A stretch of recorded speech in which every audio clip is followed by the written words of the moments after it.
Bonjour. Le sujet d'aujourd'hui, c'est répondre à la question comment écrire un nombre en fractions. Bien. Je vous présente trois exemples.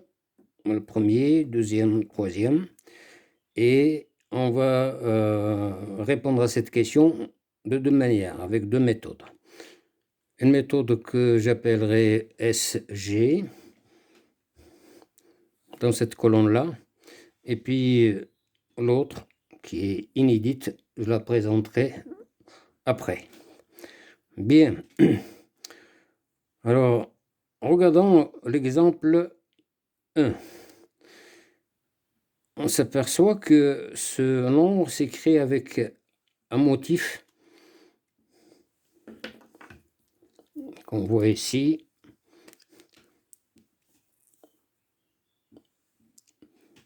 Alors, 17073 et ce motif que j'appellerai petit m qui se répète indéfiniment. Bien. Cette méthode SG donne ce résultat. Et on s'aperçoit que ce résultat n'est autre que ce motif que j'ai ici. Je le recopie là, au numérateur. Et puis au dénominateur, je divise par un nombre constitué uniquement de chiffres 9. Mais combien de chiffres? La règle dit qu'il y aura autant de chiffres 9 que le nombre de chiffres dans le numérateur. Dans le numérateur, j'ai 5 chiffres. Dans le dénominateur, j'ai un nombre constitué de 9 de 5 chiffres. Bien. Donc, on voit que c'est une méthode, une astuce, on va dire pour l'instant, qui est rapide et directe. Pour le deuxième exemple, pareil, on s'aperçoit qu'on a un motif ici, petit m, qui se répète indéfiniment. Et donc, on peut dire que ce D peut s'écrire sous la forme d'une fraction qui est ce motif divisé par un nombre, comme tout à l'heure, constitué uniquement de chiffres 9. Sauf que là, au numérateur, j'ai 6 chiffres. Et donc, ici, il faut que je mette 6 chiffres 9. Très bien.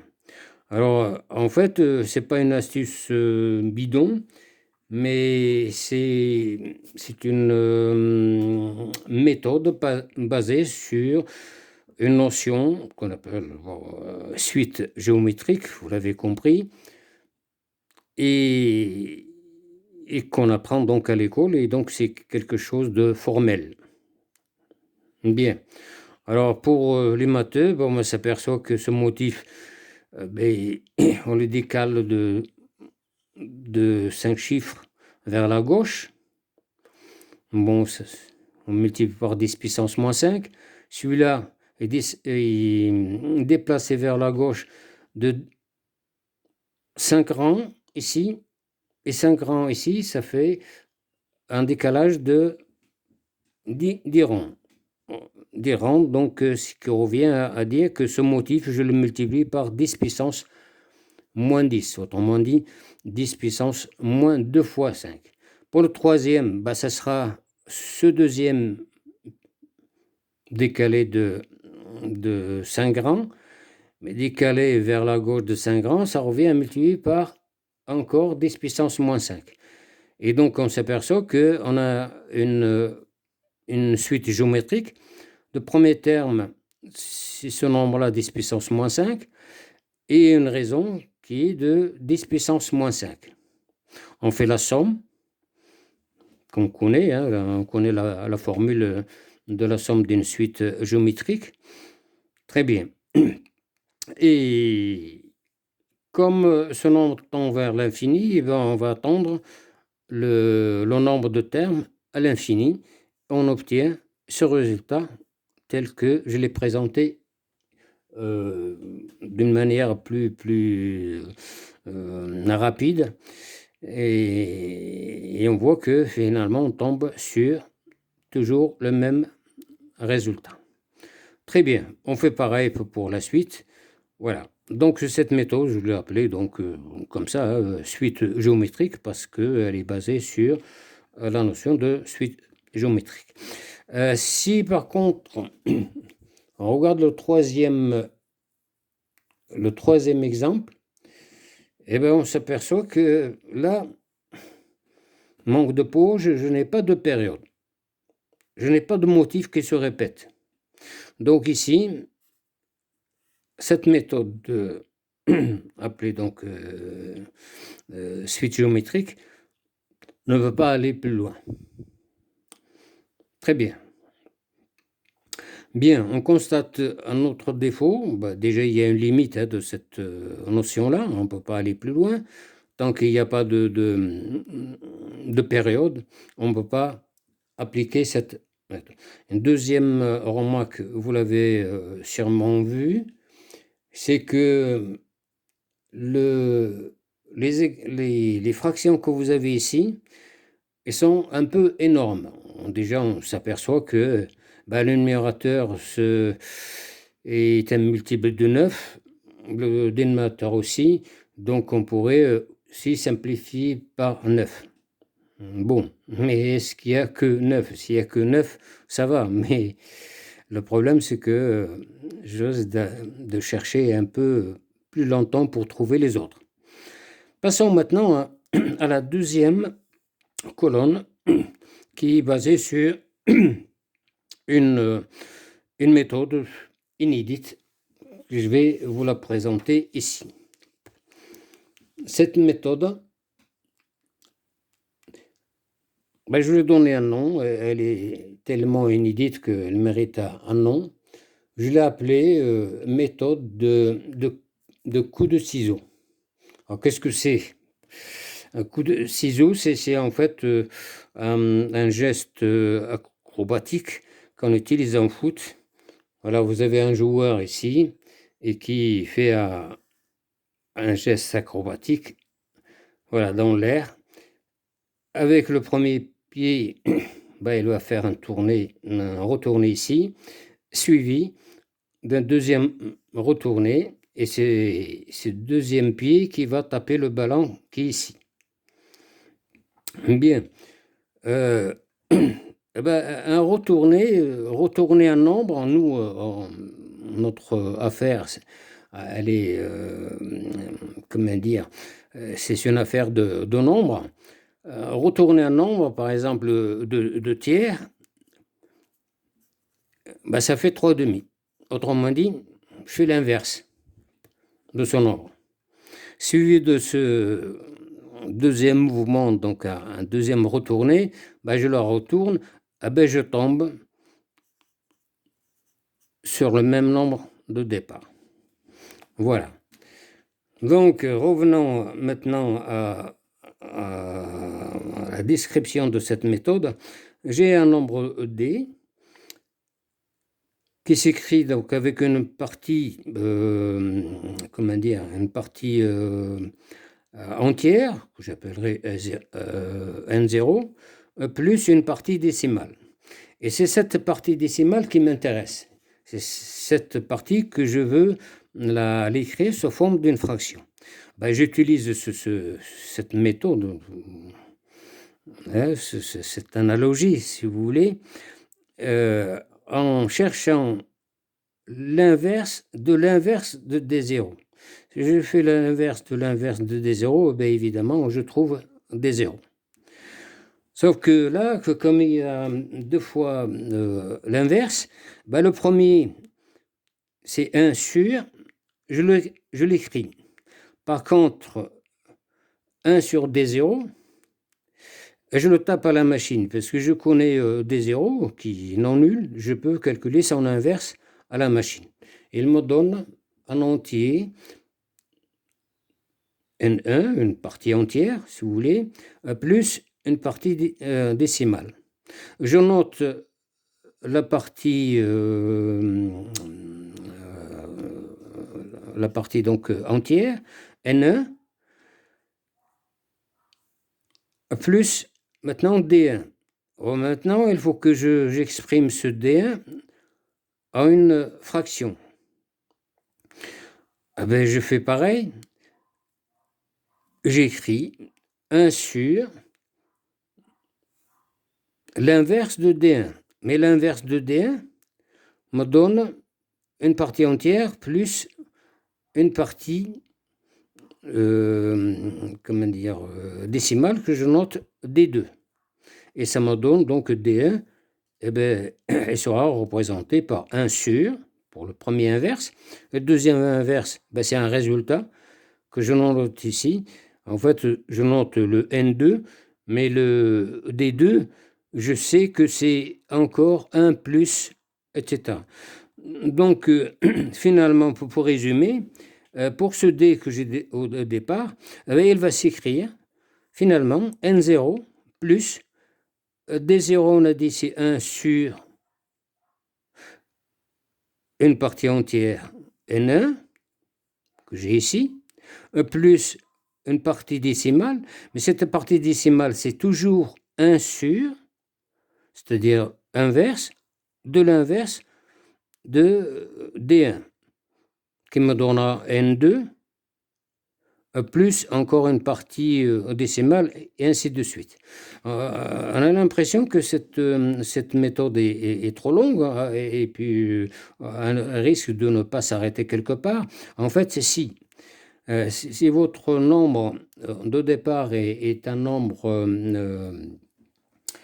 j'oublie toujours le nom, rationnel, donc qui peut s'écrire sous forme d'une fraction, ça va s'arrêter quelque part. Nous, justement, dans notre calcul, on s'arrêtera dès que la partie décimale sera presque 0. Elle ne sera jamais nulle parce qu'en fait, quand vous tapez votre nombre de départ, vous arrêtez en gros à 10 chiffres après la virgule. Vous ne pouvez pas aller plus loin. Ce qui signifie que les chiffres après ce 10e chiffre sont nuls. Et donc, ce n'est pas exactement la valeur que vous cherchez. C'est pour ça que le dernier, la dernière partie décimale va être plutôt proche de 0 que égale complètement à 0. Bien, regardons ça par application à nos exemples. Regardons l'exemple numéro 1. GD est égal à 0,17073, etc. Là, vous avez remarqué une chose, que je ne m'occupe pas de la période ou de motif. Même si on a un, mais je m'en fiche. L'essentiel, c'est que je vais appliquer ce qu'on vient de dire, à savoir que je vais écrire D, sa partie entière, c'est 0. Ça correspondra donc au N0 qu'on a en haut, plus l'inverse de l'inverse de ce D0. Mais l'inverse de ce D0 me donnera 5, plus une partie décimale. Cette partie décimale, encore une fois, comme on le voit aussi sur le schéma ici, 1 sur l'inverse de cette partie décimale, qui me donnera, pour cet exemple, 1 plus une partie décimale. Si je calcule la partie décimale de cette dernière, l'inverse de cette partie décimale, je trouve 6 plus quelque chose qui tend vers 0. Je m'arrête là. Ma fraction, elle est là. Il suffit maintenant de calculer, en commençant par la fin, vous l'avez remarqué, 1 sixième plus 1, ça fait 7 sixièmes. D'accord? Et je prends l'inverse de 7 sixièmes, c'est 6 septièmes. Et je fais maintenant 5 plus 6 septièmes, ça fait 7 fois 5, 35. Plus 5, ça fait 41. 41 sur 7.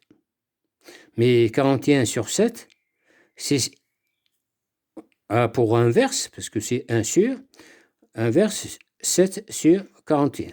Donc, je trouve un résultat qui est finalement 7 sur 41. Voilà. Vous comparez avec le résultat qu'on a vu tout à l'heure, bon, ben c'est quand même énorme. Là, on trouve donc ici, je le reporte ici, 7 sur 41. C'est rapide et on n'a pas besoin de simplifier. Alors, regardons maintenant le deuxième exemple. Pour le deuxième exemple, c'est pas évident. Hein, le deuxième exemple, eh bien, c'est D égale à 0,142857 qui se répète encore autant. Très bien.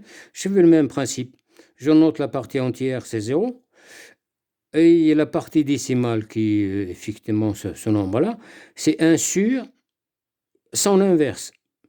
Mais si vous tapez à la machine l'inverse de ce nombre, elle vous donnera une partie entière qui est 7, que je note, plus une partie décimale.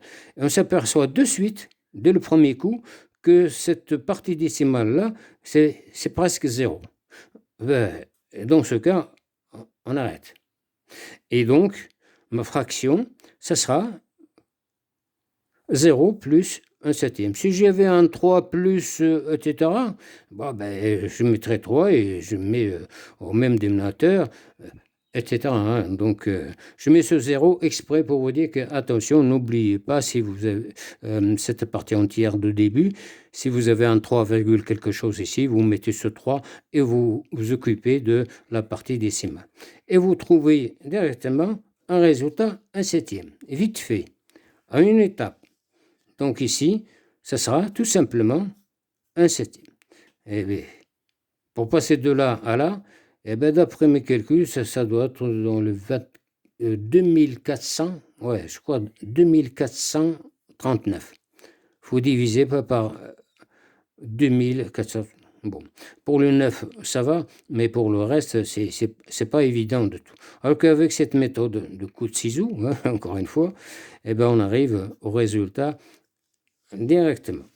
Avec, comme là, un petit calcul, mais bon, avec une fraction qui contient que des chiffres, c'est pas trop grave. Passons maintenant au troisième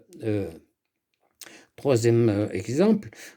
Troisième exemple, on va le traiter ici. Pour le troisième exemple, c'est pas évident, hein, ce truc. Bon, allez. Voilà, bon, on y est. Troisième exemple que la méthode de SG, de suite géométrique, n'a pas pu trouver, parce qu'il n'y a pas de période. Bon, nous, on va utiliser la méthode de coup de ciseau. On trouve donc 0 plus l'inverse de ce nombre. L'inverse de ce nombre-là me donne une partie entière de 3, plus une partie décimale qui s'écrit 1 sur, et son inverse me donne aussi 2, plus une partie décimale que j'ai écrit 1 sur, son inverse. Son inverse me donne 1, plus une partie décimale, ça sera 1 sur son inverse. Et on trouve finalement 1 ici. J'espère que ça se voit. Très bien. Bon, puisque j'arrive à presque 0, je m'arrête là et je calcule ma fraction. Alors, 1 sur 1, c'est 1, plus 1, c'est 2. Son inverse, c'est 1 demi. 1 demi plus 2, on va mettre comme ça, 1 demi. 1 demi plus 2, ça fait 5 demi. Son inverse, ça fera 2 cinquièmes. Et 2 cinquièmes plus 3, ça fait 5 fois 3, 15, plus 2, 17. 17 sur 5. Mais 17 sur 5, son inverse, c'est 5 sur 17. Et on trouve finalement un résultat qui est de 5 sur 17. Qu'on va noter ici, pareil. Ici, donc, on trouve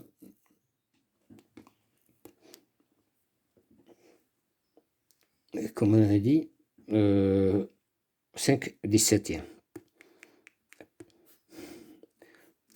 Voilà. Bien, ben, je vous remercie. Je crois que cette méthode vous a plu. Bon, ne croyez pas que c'est difficile, on peut la faire à la main, hein, avec un calculette. Et il suffit de savoir mémoriser ces D0, D1, D2 dans une mémoire, hein, dans une touche. Moi, je le fais avec la touche X, et c'est beaucoup plus rapide. Quand j'arrive, par exemple, à D0, comme ici, des 0, j'ai besoin que de D1. N1, je l'ai noté. Qu'est-ce que je fais? Ça, c'est l'affichage. Je mets moins N1, c'est un 3, je mets moins 3, et j'obtiens un affichage qui contient que D1. Ce D1, je le stocke dans une mémoire X, par exemple, et comme ça, je peux calculer ça en inverse en tapant juste 1 sur X, et ça me donne le résultat. Voilà. On peut aussi le programmer. Dommage, je voulais vous montrer le programme que j'ai fait, et justement pour trouver ces résultats rapidement. Le problème, c'est que l'écran de la calculette ne passe pas. Je vous remercie et à bientôt.